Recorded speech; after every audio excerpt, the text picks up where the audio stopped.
क्यों? स्वभाव ऐसा है। उमा राम स्वभाव जे जाना, ताय भजन तरि भावना। जो भगवान श्री हरि का स्वभाव जान जाता है उसे भजन छोड़कर और कुछ अच्छा नहीं लगता। इतना प्यार करने वाले, इतने कृपालु, इतने अहेतुकी कृपालु हमारे मित्र भी यही है, हमारे पिता भी यही है, हमारी माता भी यही है, हमारे गुरु भी यही है, हमारे सखा, सब कुछ यही।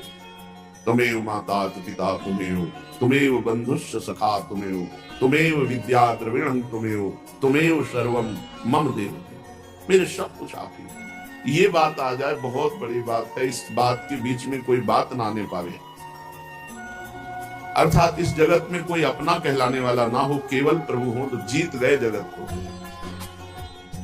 प्रभु देव दनुज मुनि नाग मनुज सब, माया विवश बिचारे, इनके हाथ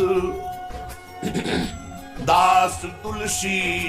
प्रभु कहा अपन पोहारे, जाऊं कहां तजी चरण तुम्हारे। प्रभु कोई ऐसा देवता नहीं है जो स्वार्थ से युक्त ना हो, अहेतुकी कृपा करे, ऐसा कोई देवता नहीं। आप जितना पुण्य कीजिए उतना वो आपको फल दे सकते हैं, इसके आगे नहीं। वो अपने अधिकारानुसार ही कार्य कर सकते हैं, लेकिन भगवान तो सर्वलोक महेश्वर है।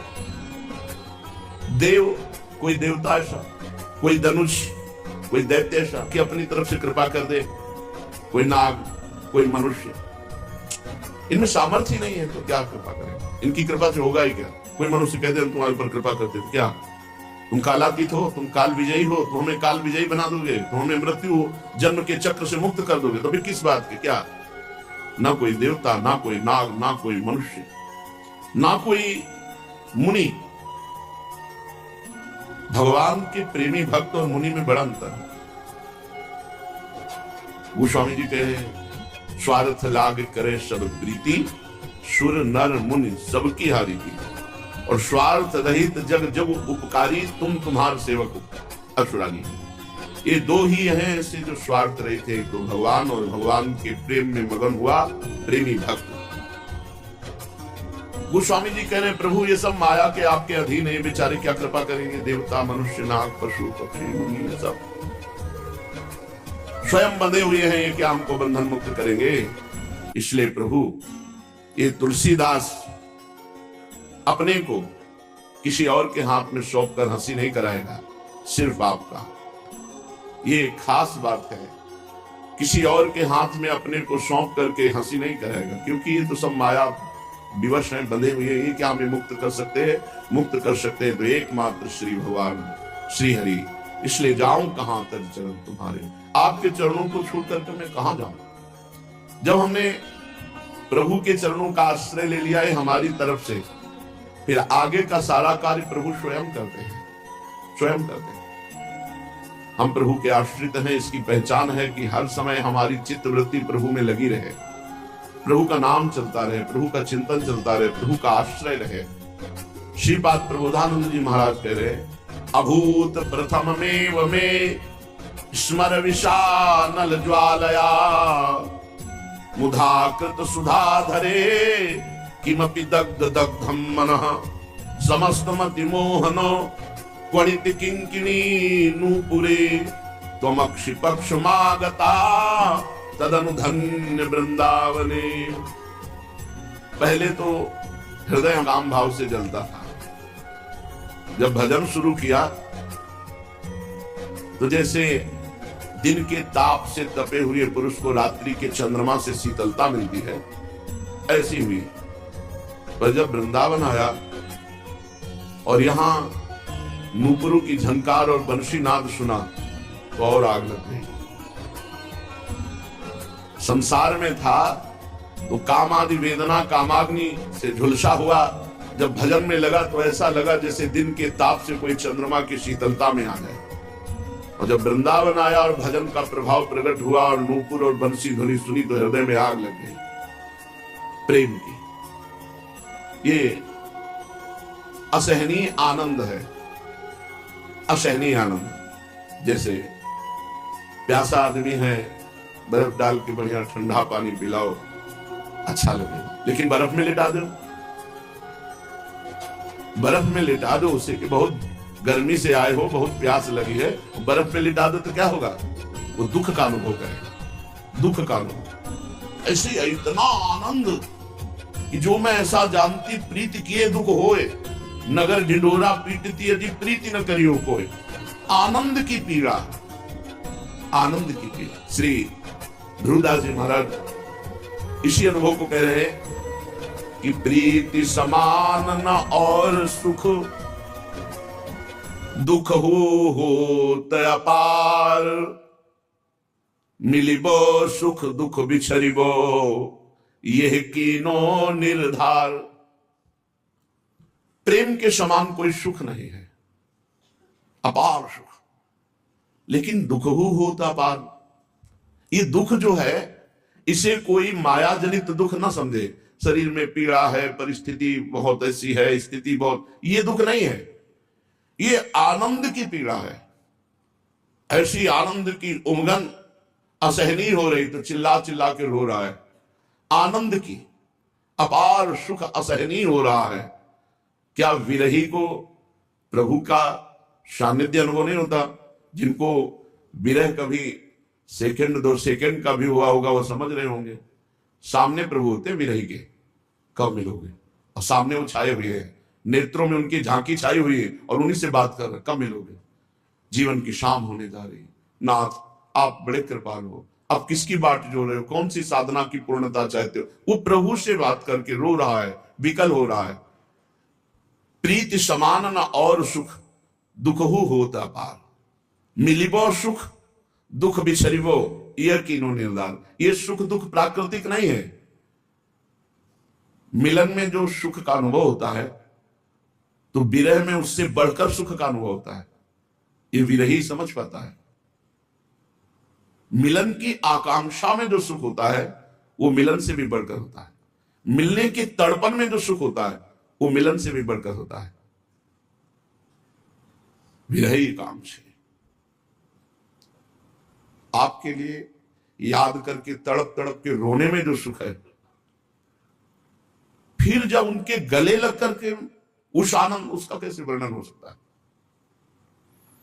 प्रीति के समान सुख नहीं। ये प्रीति के 2 भाग हैं, एक है संयोग, एक है वियोग।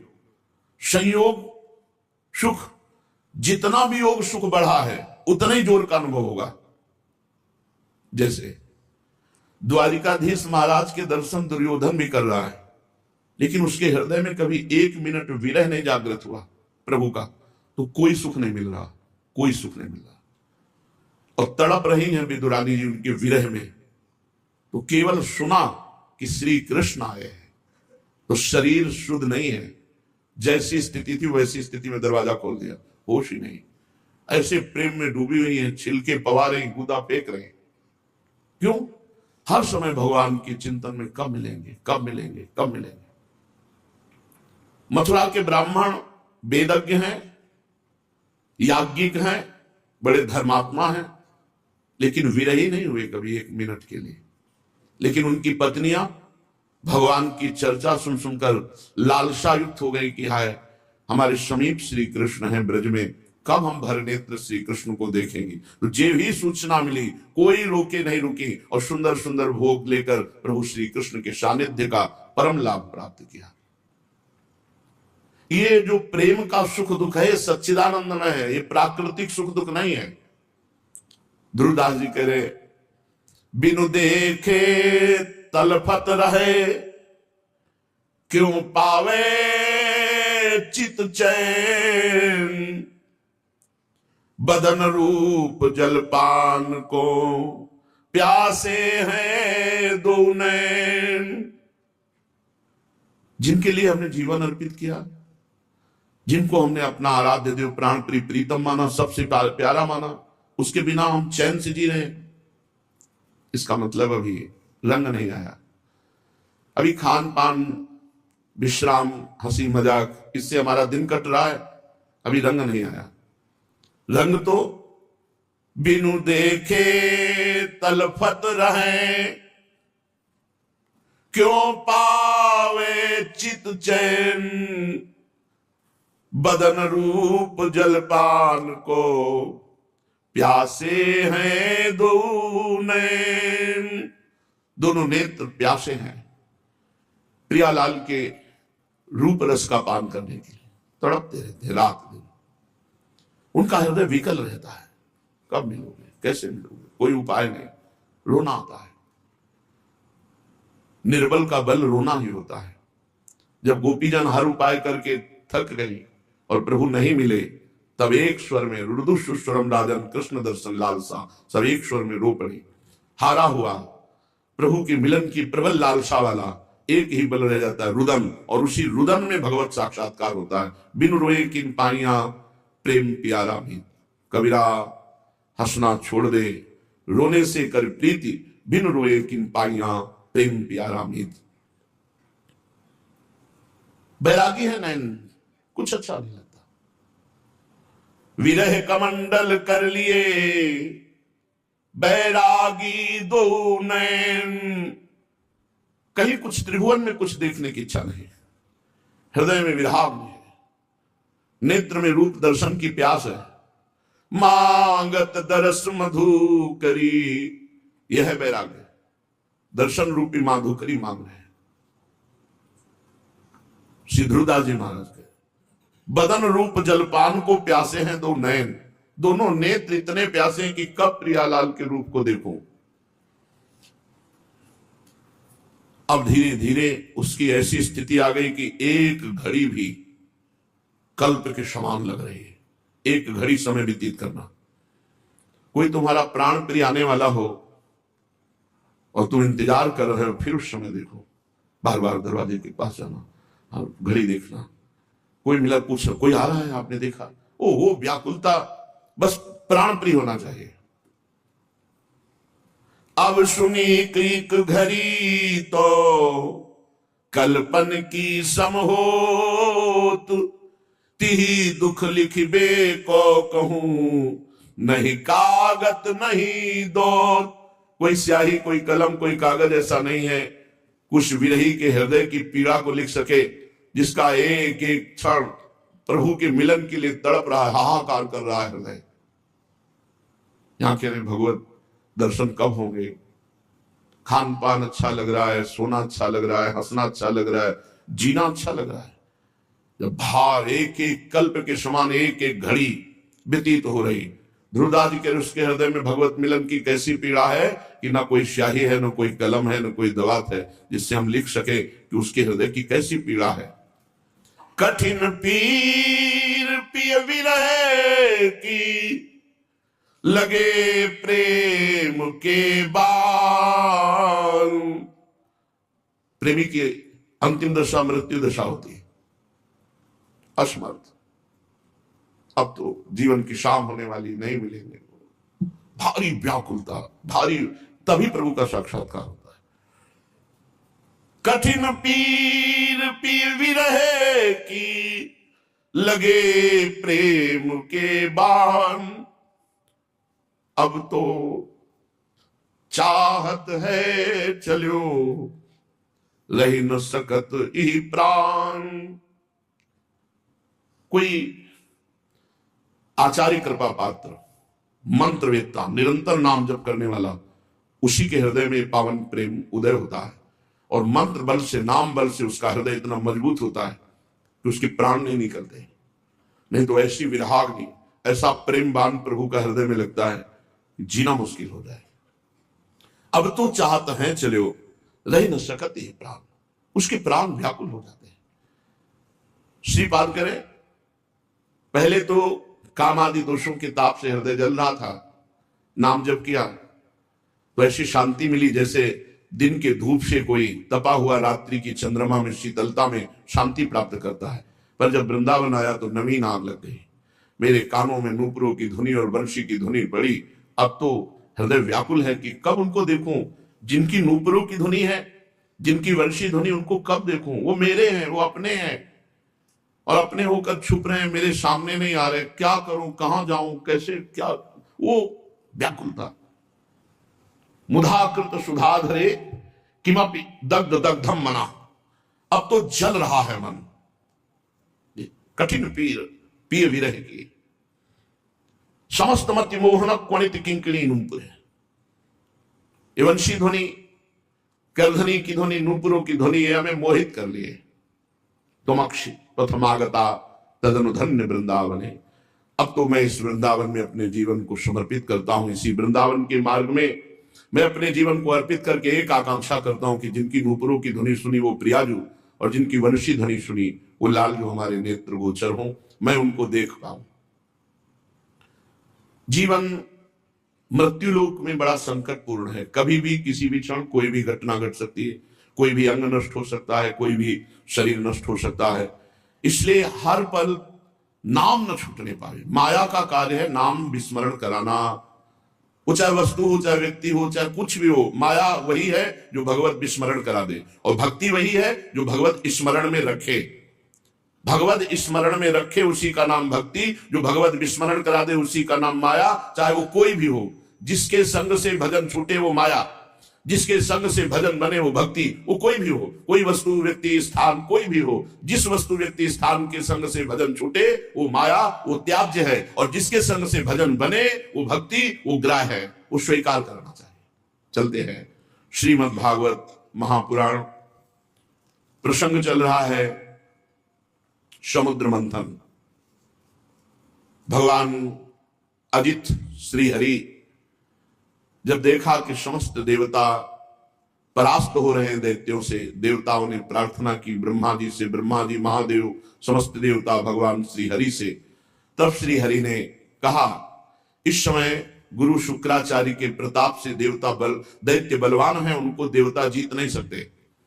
इसलिए पहले समुद्र मंथन हो, उसमें अमृत निकले और देवता पान करें, फिर विजय को प्राप्त होंगे। तो देवता लोग पहले दैत्यों के पास जाए। राजनीति कहती है कि उनसे वो सन्निधि करें, संधि करें, उनके समीप जाए, उनसे मित्रता करें, दैन्य होकर के अपना काम बना ले। देवता लोग निहत्थे होकर, ग्रीवा झुकाकर दैत्यों के पास गए। पहले तो सेनापतियों ने बंदी बनाना चाहा, पर धर्म के रहस्य को जानने वाले महाराज बलि ने मना कर दिया और कहा देखो ये संधि का अवसर है, ये देखो अस्त्र शस्त्र लेके नहीं आए। पूरी बात रखी गई समुद्र मंथन की। दैत्यों ने इशारे में कहा कि हां कह दो, क्योंकि इनको एक बूंद अमृत नहीं मिलेगा, हम सब छीन के पी जाएंगे। हां कह दिया गया। अब मथानी कौन बने? तो मंदराचल को 10,000 योजन स्वर्ण, तांबा और लोहा, 3 धातुओं से बना हुआ, 10,000 योजन ऊंचा। सब देवता दैत्य बड़ी ताकत लगा करके उखाड़े, वो फिसल गया। बहुत से दैत्य देवता अंग भंग और मृत्यु को प्राप्त हुए। देवताओं ने भगवान का स्मरण किया, गरुड़ पर सवार होकर जित भगवान उपस्थित हुए। मंदराचल को एक हाथ से उठा के गरुड़ पर रखा, अमृत दृष्टि से समस्त देवता और दैत्यों को पुष्ट किया। अब समुद्र में मंदराचल विराजमान किया गया। बहुत सी औषधि लता जो भगवान ने कही सब उसमें डाली गई। देवता और असुरों ने नागराज वासुकी को रिझा लिया और उनको वचन दिया कि समुद्र मंथन में प्राप्त होने वाले अमृत में तुम्हारा हिस्सा होगा। आप रस्सी बन जाएं। मथानी बना मंदराचल, रस्सी बने वासुकी नाग। वासुकी नाग को नीति के समान मंदराचल में लपेट दिया गया। समुद्र मंथन आरंभ हुआ। अजित भगवान ने देवताओं को इशारा किया, मुख की ओर लग जाओ। देवताओं में खास बात है, भगवान की आज्ञा का उल्लंघन ने क्यों नहीं पूछा, लग गए। जब दैत्य सेनापतियों ने देखा तो उन्होंने कहा देवता कोई श्रेष्ठ है, हम लगेंगे मुख की तरफ। सांप के पूंछ का भाग जो है ये निकृष्ट माना जाता है, हम इसे नहीं पकड़ेंगे। भगवान ने देवताओं को इशारा किया, आ जाओ पूंछ की तरफ। क्योंकि जब नेति बन करके मंदराचल घुमाया जाएगा, भारी विष की ज्वाला वासुकी नाग के मुख से निकलेगी। तो देवताओं को बचाने के लिए भगवान ने पहले ऐसा किया था। देवताओं ने पूंछ पकड़ ली और दैत्य मुख की ओर हो गए। बड़े बड़े असुरों के भुजाओं और देवताओं की दैवी शक्ति से युक्त होकर मंदराचल जीव ही घुमाया जाने लगा तो ही समुद्र में डूबने लगा। अब तो सब देवता दैत्य निराश होने लगे, मन टूट गया, उदासी छा गई। भगवान ने तुरंत कच्छप रूप धारण किया। भगवान का एक कच्छप अवतार है, विशाल काय भगवान की पीठ। समुद्र में प्रवेश करके मंदराचल के नीचे जाकर कच्छप भगवान अपनी पीठ में मंदराचल ले लिया। भगवान की शक्ति अनंत है, वे सत्य संकल्प हैं, उनके लिए कौन सी बड़ी बात है। देवता और असुरों ने देखा कि मंदराचल ऊपर उठने लगा, तब फिर से उत्साहित होकर समुद्र मंथन किया। भगवान कच्छप की पीठ का विस्तार कितना था? 1,00,000 योजन, क्योंकि 10,000 योजन चौड़ा और लंबा तो मंदराचल है। 1,00,000 योजन भगवान कच्छप की पीठ, 1,00,000 योजन तक फैली हुई अपनी पीठ पर मंदराचल घूम रहा है। तो भगवान को ऐसा सुख हो रहा है जैसे कोई पीठ खुजला रहा हो। बड़े बड़े देवताओं में दैवी शक्ति और असुरों में आसुरी शक्ति भगवान ने प्रवेश की। फिर मंदराचल को घुमाया जाने लगा। भगवान की पीठ में मानो खुजली हो रही हो, ऐसे मंदराचल लगता है। समुद्र मंथन भगवान के बल से हुआ। देवताओं में दैवी शक्ति, असुरों में आसुरी शक्ति, वासुकी नाग में निद्रा, नीचे कच्छप रूप से, ऊपर 1000 सहस्त्रबाहु रूप से ऊपर भी दबाए हुए हैं। ये देवता नहीं जान रहे। पर्वत के ऊपर 1000 भुजाएं धारण करके ऊपर से भगवान उसे आकाश में ब्रह्मा शंकर इंद्र आदि भगवान के ऊपर पुष्पों की वर्षा कर रहे हैं। इस प्रकार भगवान पर्वत के ऊपर सहस्त्राबाहु रूप से 1000 भुजाएं धारण करके नीचे को दबा रहे हैं, नीचे कच्छप रूप से ऊपर को उठा रहे हैं। देवताओं में दैवी शक्ति, असुरों में आसुरी शक्ति, पर्वत में दृढ़ता, वासुकी में निद्रा, स्वयं भगवान के द्वारा ही समुद्र मंथन हो रहा है। अब तो भगवत बल से उन्मत्त होकर मंदराचल को बड़े वेग से घुमाया गया। समुद्र मंथन शुरू हुआ। उस समय समुद्र और उसमें रहने वाले मगर, मछली आदि जीव क्षुब्ध हो गए। नागराज वासुकी के हजारों कठोर नेत्र मुखों से, श्वासों से विष की ज्वाला निकलने लगी। उससे पौलोम काल के बलि, इलवल आदि असुर निस्तेज हो गए, जलने लगे। ऐसे जान पड़ते थे मानो दावानल से झुलसे हुए साखू के पेड़ खड़े हों। देवताओं में भी ताप आया। वासुकी नाग के श्वास की लपटों से देवता भी निस्तेज होने लगे। वस्त्रमाला, कवच, मुख ये सब झुलस गए। भगवान ने तुरंत प्रेरणा की, मेघ छा गए और वर्षा होने लगी, जिससे फिर बल आया दैत्यों में और देवताओं में। समुद्र मंथन फिर जोर से शुरू हुआ। पहले समुद्र मंथन में विष निकला, विष। ध्यान रखो, जब कोई साधन मार्ग में चलता है तो पहले विष पीना पड़ता है। यम ही न व्यथ्यन्ते ते पुरुषम पुरुषर्षभ सम दुखा सुखाधीरम स्वमृतत्वाय कल्पते। जो इस विष को पीता है, सुख दुख को समान भाव, मान अपमान, निंदा स्तुति, काम क्रोध लोभ, ये सब विष हैं। इनको जो पीता वही अमृत पद का अधिकारी होता है। भगवान मेघ के समान सांवले शरीर पर सुनहला पीतांबर, कानों में बिजली जैसे चमकते हुए कुंडल, सिर पर मुकुट, घुंघराले बाल, नेत्र लाल लाल रेखाओं से युक्त, गले में बनमाला सुशोभित, संपूर्ण जगत को अभय दान करने वाले विश्व विजयी भगवान अजित ने अपने भुजदंडों से वासुकी नाग को पकड़कर जे भी मंदराचल की रफ्तार बढ़ाई, ते भी खलबली मच गई। मछली, मगर, सांप, कछुए भयभीत होकर ऊपर आ गए। तिमिंगल आदि मत्स्य, समुद्री हाथी, ग्राह व्याकुल हो गए। जे भी ऐसा मंथन हुआ कि सबसे पहले ऊपर हलाहल नामक अत्यंत उग्र विष निकला। अब वो समुद्र मंथन से निकला हुआ विष 10 दिशाओं में फैलने लगा। इससे सारी प्रजा मर जाएगी, सब प्रकृति भस्म हो जाएगी, ऐसा ये विष है। भगवान अजित ने कहा, भगवान शंकर की शरण में चलो। पहले निकले हुए इस हलाहल नामक विष से भगवान सांब सदाशिव ही बचाएंगे। भगवान शंकर सती जी के साथ कैलाश पर्वत पर विराजमान थे। बड़े बड़े ऋषि मुनि उनके वचन सुन रहे थे। भगवान शिव उपदेश कर रहे थे। तीनों लोगों को अभ्युदय और मोक्ष के लिए बड़े बड़े ऋषि मुनि उनकी आराधना करते हैं भगवान शिव की। प्रजापतियों ने दर्शन किया और भगवान महादेव जी की स्तुति की। देव देव महादेव भूतात्मन भूत भावनो त्राहिना शरणापन्नास त्रैलोक्ये दहनाद विषाद। तुम्हें कहा सर्व जगत ईश्वरो बंध मोक्षरो तम त्वामर्चन्ति कुशलाः प्रपन्नार्ति हरम गुरु। हे जगत गुरु, हे देवाधिदेव, हे समस्त प्राणियों की आत्मा और जीवन दाता, हम सब लोकपाल आपकी शरण में आए हैं। समुद्र मंथन में त्रिलोकी को भस्म करने वाला हलाहल उग्र विष प्रकट हुआ है, उससे आप हमारी रक्षा कीजिए। सारे जगत को बांधने और मोक्ष मुक्त करने में एकमात्र आप समर्थ ईश्वर हैं। इसलिए हे भगवान शिव, विवेकी पुरुष आपकी आराधना करते हैं, क्योंकि आप शरणागत की पीड़ा नष्ट करने वाले एवं जगत गुरु हैं। प्रभु, अपनी गुणमयी शक्ति से इस जगत की सृष्टि स्थिति प्रलय ये आप करते हैं, पर आप एक रस रहते हैं।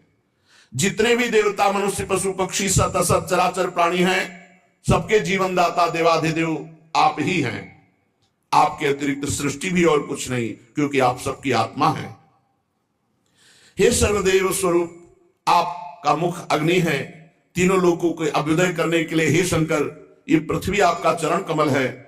आप अखिल देव स्वरूप हैं। ये काल आपकी गति है, दिशाएं कान है, वरुण रसेंद्री है, आकाश नाभ है, वायु श्वास है, सूर्य नेत्र है, जल वीर्य है। आपका अहंकार नीचे ऊंचे सभी जीवों का आश्रय है। चंद्रमा मन है, प्रभु स्वर्ग आपका सिर है। वेद स्वरूप भगवान, समुद्र आपकी कोख है, पर्वत हड्डियां हैं, सब प्रकार की औषधियां घास आपके रोम है, गायत्री आदि छंद आपकी सातों धातुएं हैं, और सभी प्रकार के धर्म आपके हृदय हैं।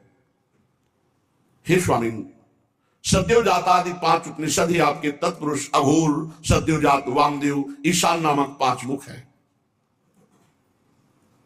प्रभु, इस कार्य कारण जगत से परे, माया से परे आप हैं। आपकी महिमा को ब्रह्मादि भी जानने में समर्थ नहीं है। हम लोग तो केवल आपके इस लीला बिहारी शिव रूप को देख रहे हैं, आपके परम स्वरूप को हम नहीं जानते। हे महेश्वर, यदि आपकी लीलाएं अव्यक्त हैं, फिर भी संसार कल्याण करने के लिए परम कारण स्वरूप आप लीला करते हैं। प्रभु, आप प्रजा बड़े संकट में है, इस हलाल विष का कुछ इंतजाम कीजिए। भगवान शिव ने कहा सती जी से, देवी, ये बड़े खेद की बात है कि समुद्र मंथन से कालकूट विष निकला और प्रजा बड़ी दुखी है। इसलिए हमें समस्त प्रजा की रक्षा करनी चाहिए। मेरा कर्तव्य है, ये मेरी शरण में आए हैं, मैं इन्हें निर्भय कर दूं, क्योंकि जिसके पास शक्ति है, सामर्थ है, तो आए हुए शरणागत के दुख को मिटाना उसका धर्म बनता है। अगर अपने प्राणों की भी बलि देनी पड़े तो दे देना चाहिए, पर शरणागत को विमुख नहीं जाने देना चाहिए, उसकी रक्षा करनी चाहिए। कल्याणी, ये मोह पास में बंद करके जीव एक दूसरे से वैर की गांठ बांध लेते हैं। ऐसे अज्ञानियों पर जो कृपा करके उन्हें भगवत मार्ग में लगाता है, उनकी रक्षा करता है, उस पर भगवान श्री कृष्ण बहुत प्रसन्न होते हैं। और जब भगवान श्री कृष्ण प्रसन्न हो जाते हैं, तो मैं ब्रह्मा चराचर जगत उसके ऊपर प्रसन्न हो जाता है। जहां पर कृपा राम की हुई, ता पर कृपा करे सब हुई। इसलिए मैं प्रजा के कल्याण के लिए इस विष को पीऊंगा।